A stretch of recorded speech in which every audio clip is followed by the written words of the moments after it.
이번 주가 가히 실적 주간의 어떤 변곡점, 정점이 아니었나 싶습니다. 자, 다음 주에는 이제 FOMC 회의가 남겨져 있고 미국의 2분기 GDP도 발표가 될 예정이죠. 자, 이제는 시장을 이끌 만한 변수들 어떤 것들이 있는지 확인해 보도록 하겠습니다. 오늘은 IBK투자증권 리서치센터장 임진균 센터장 모셨습니다. 안녕하세요. 안녕하십니까. 그동안 이 출구 전략에 대한 우려감으로 증시가 조금 박스권에 갇혔었는데 조금은 우려가 완화되면서 뉴욕 증시가 계속 신고가를 나타내고 있습니다. 네. 다음 주에 FOMC 회의가 또 대기가 되어 있기 때문에 또 한 번의 또 우려의 요인으로 부각이 되지 않을까. 다음 주는 어떠한 이벤트들에 좀 우리가 주목을 하고 대비를 해야 합니까? 예, 뭐 일단 가장 말씀하신 대로 주목되는 부분들은 이제 FOMC 회의가 될 텐데요. 사실 뭐 여러분들이 예상을 하고 있지만 FOMC 회의에서 어떤 시장에 큰 영향을 미칠 만한 금융시장이나 전 세계 외환시장, 주시장 뭐 통틀어서 미칠 만한 큰 어떤 그 이벤트성 이슈 코멘트는 나오지 않을 걸로 일단 판단을 하고 있고요. 뭐 단지 그 미국 어떤 경기에 대한 그 진단이라든가 출구 전략 이런 부분들에 관련돼 있는 어떤 소소한 가이드라인 정도를 제시하지 않겠냐 그렇게 판단을 하고 있습니다.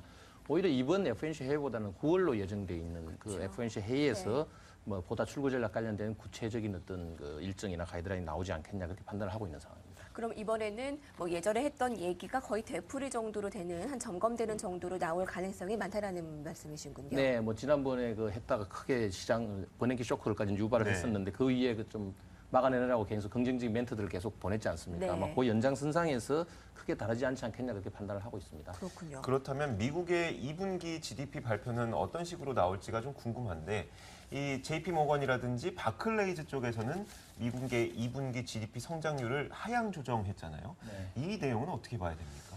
일단 지금 뭐 파악되는 컨센서스 보면 한 1.4% 정도 지금 예상이 되고 있는데요.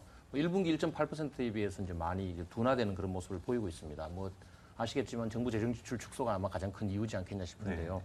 그 전체적으로 보면은 이미 시장에서는 이렇게 둔화되는 부분들을 다 인식들을 하고 있기 때문에 뭐 이게 시장에서 크게 영향을 미치지는 않을 걸로 그렇게 판단을 하고 있습니다. 네, 사실 지금의 이제 1.4% 예상이 이것이 문제가 아니라 네. 점점 더 하향할 것이다라고 네. 바클레이즈가 예상을 했거든요. 이 부분이 그렇게 크게 우려할 만한 요인으로 지금 시장이 신고가 나타난다는데 좀 방해 요인이 되겠습니까? 이 부분에서 계속해서 낮아진다면은 뭐 분명히 문제는 될 겁니다. 네. 그렇지만 이제 시장 자체의 어떤 그 수급 요인이나 여러 가지 요인들을 체크해 봤을 때 그 GDP 성장률이 이제 떨어지면 떨어지는 대로 오르면 오르는 대로 이제 해석상의 어떤 문제들이 그렇죠. 굉장히 네. 나올 수 있는 그런 상황들인데 이게 이제 고용 지표나 여러 가지 지표들하고 이제 합쳐져 봤을 경우에 그 영향 미치는 영향들은 좀 해석상에 그때 시기에 이제 임박해 봐야지 좀 필요할 부분으로 될 걸로 판단을 하고 있고요. 전 전반적으로 봤을 때 그 어차피 이제 양적 완화에 대한 어떤 축소는 뭐 연말부터는 시작이 된다고 판단을 하면은 네. 기본적으로는 너무 많은 하향이 있을 경우에는 좀 부담이 많이 될 걸로 판단을 하고 있습니다. 네, 어느 정도 하향되는 부분은 오히려 양적 완화 이 축소에 대한 우려감이 좀 덜해지면서 그렇게 해석하기 나름이겠지만 네. 내성이 그만큼 좀 생긴 것 같아요. 이 양적 완화에 대한 축소 우려감은요. 예, 그렇습니다. 지금 상황에서는 양적 완화라고 축소라는 부분들은 사실 언젠가는 가야 될 부분이지 네네. 않습니까?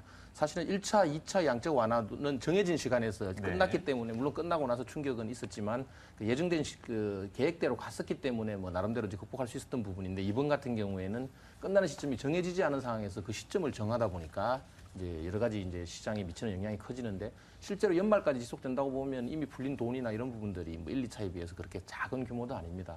그렇게 본다면은 그 가야 될 길이라면은 그 가는 길에 있어서 지표나 이런 것들은 오히려 잘 나와주는 게 뭐 더 긍정적이라고 판단을 하고 있는 거죠. 네. 사실 이런 얘기들은 미국 쪽 이야기인 것 같고 요즘 우리나라는 오히려 중국 시장하고 더 크게 이제 네. 연관돼서 움직이지 않습니까?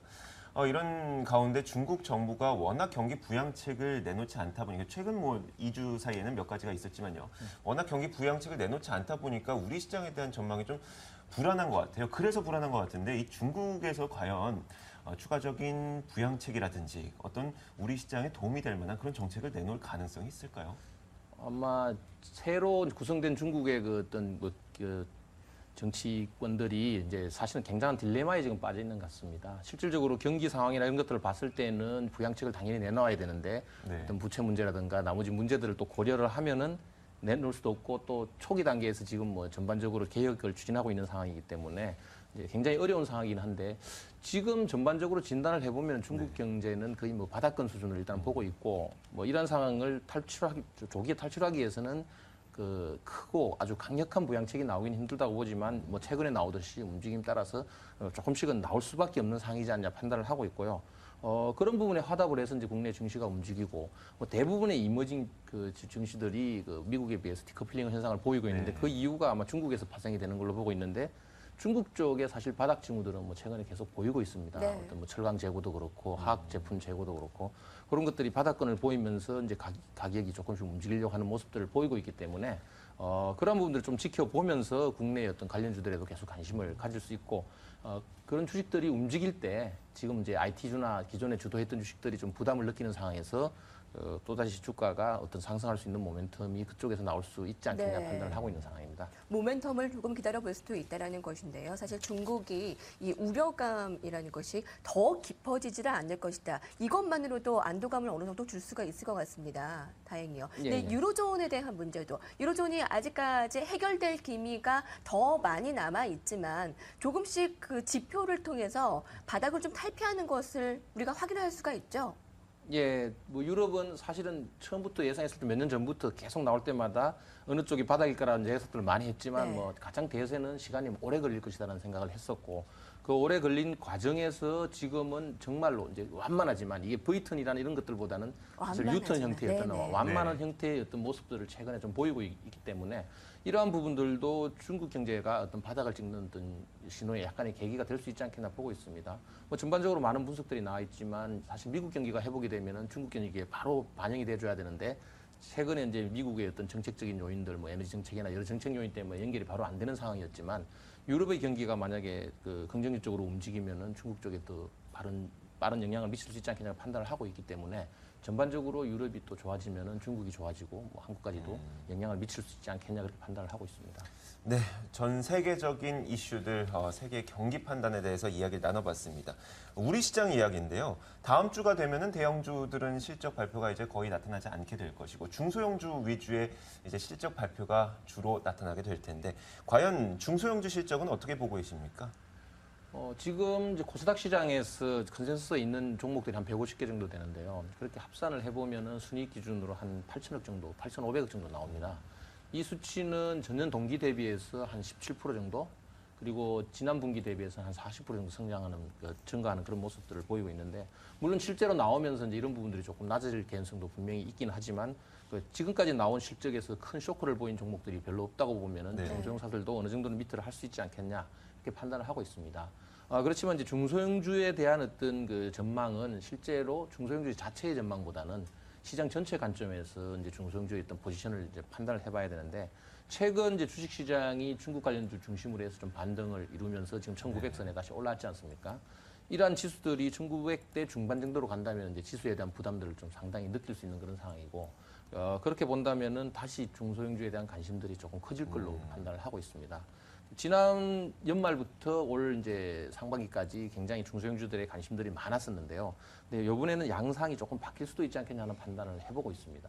일단은 그때만큼은 강력한 중소형주의 어떤 아웃퍼폼이 있을 걸로 보진 않지만 어느 정도 아웃퍼폼이 있다고 한다면은 그 전에 그랬던 쪽은 IT 부품주들, 특히 스마트폰 중심으로 그 IT 부품주들이나 컨텐츠 관련주들 그리고 제약 바이오 관련주들이 좀 많이 움직였었는데 이번에는 최근에 이제 주식시장을 이끄는 게 소재 산업재와 마찬가지로 어떤 기계나 자동차나 어떤 조선 관련 어떤 부품주들도 조금 전면으로 조금 나설 수 있는 네. 그런 중소형주 패턴을 가지지 않겠냐 하는 쪽으로 조심스럽게 전망을 해보고 있습니다. 조심스럽게요. 네.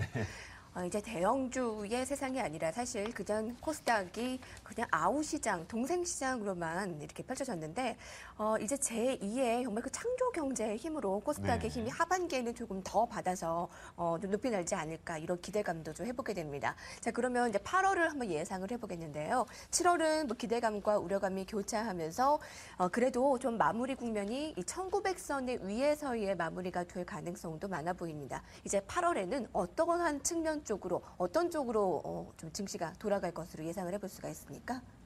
예, 지금 뭐 우리나라에 지금 장마가 굉장히 오래 지속되고 있는데요. 네. 8월 초면 끝난다고 얘기를 하는데 8월 초부터 이제 휴가철이 본격적으로 시작이 됩니다. 아마 주식 시장도 8월은 좀 한가한 시장이 되지 않을까 그렇게 판단을 하고 있고요. 지금 7월 달에 보여줬던 게 외국인 수급들이 조금 개선이 되면서 그리고 네. 연기금이 좀 받치면서 어떤 안도랠리 형태가 보여졌었는데 뭐 8월에도 이제 이러한 추세 자체가 좀 연장선상에 있는 정도로 일단 판단을 하고 있습니다.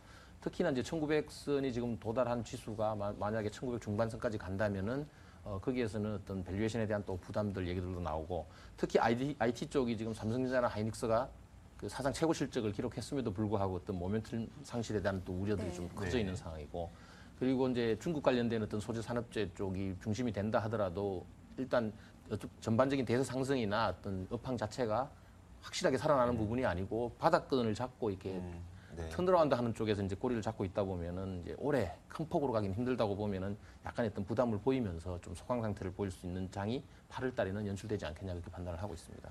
아, 참. 물론 올라가긴 올라갔겠지만 이 1900대 중반이 약간 부담이 될 수 있는 그런 지수대라고 정리를 해주시는 것 같아요. 그리고 여의도 증권가에서는 좀 한가한 달로도 우리가 네. 또 8월은 또 인식이 되고 있고요. 그렇습니다. 그렇다 보니까 적극적인 어떤 대응은 쉽지가 않은 시장이 될 게 분명하다 이런 생각이 드는데 과연 이렇게 적극적이지 않더라도 바닥권을 잡고 올라오는 업종이라도 투자를 해본다면 조금 좋은 현명한 방법이 되지 않을까 싶은데 전략 8월 대응 측면에서요. 전략 네. 어떻게 세우고 계십니까? 네, 뭐 지금 말씀하신 대로 일단 저희들도 8월 한 달만 보면은 이게 일단 단기적인 대응으로 본다면은 그 7월과 같은 비슷한 그 수준으로 해서 그 중국하고 관련돼 있는 이제 소재 산업재 중심의 네. 어떤 대형주들은 좀 움직이지 않겠냐 이렇게 판단을 하고 있고요. 그래서 그런 부분들이 이제 저희들이 이제 추천하는 건 일단 당분간 화학이나 뭐 정유주 관련 이런 주식들을 좀 관심을 좀 가지고 철강 관련해서도 좀 그 모멘텀을 가지고 있는 주식들에 네. 대해서 좀 관심을 가지는 게 필요하지 않겠냐 판단을 하고 있고요. 그렇지만 좀 길게 보고 장기적으로 본다면은 여전히 이제 실적 쪽에서 어떤 그 모멘텀 있는 이런 주식들 쪽에서 계속 그 관심을 가지는 게 뭐 전반적인 이제 투자 성과를 올리는 데 그냥 도움이 되지 않겠냐 판단을 하고 있습니다. 그게 IT와 자동차가 될까요? 예, 일단은 그렇게 보고 있습니다. 장기적으로 볼 때는 단기적인 어떤 금방 말씀하신 대로 네. 바닥권에서 치고 올라올 때 이제 성과를 내기에는 그 소재나 산업재 쪽이 유리하겠지만 네. 뭐 길게 보는 어떤 투자, 어떤 포트폴리오 형성하는 데에서는 그래도 실적이 뒷받침되는 쪽이 계속 관심을 가지는 게 좋겠다고 판단합니다. 네, 알겠습니다. 단기와 장기로 나눠서 투자 전략 세워봤습니다. 자, IBK 투자증권 임진균 리서치센터장과 함께했습니다. 감사합니다.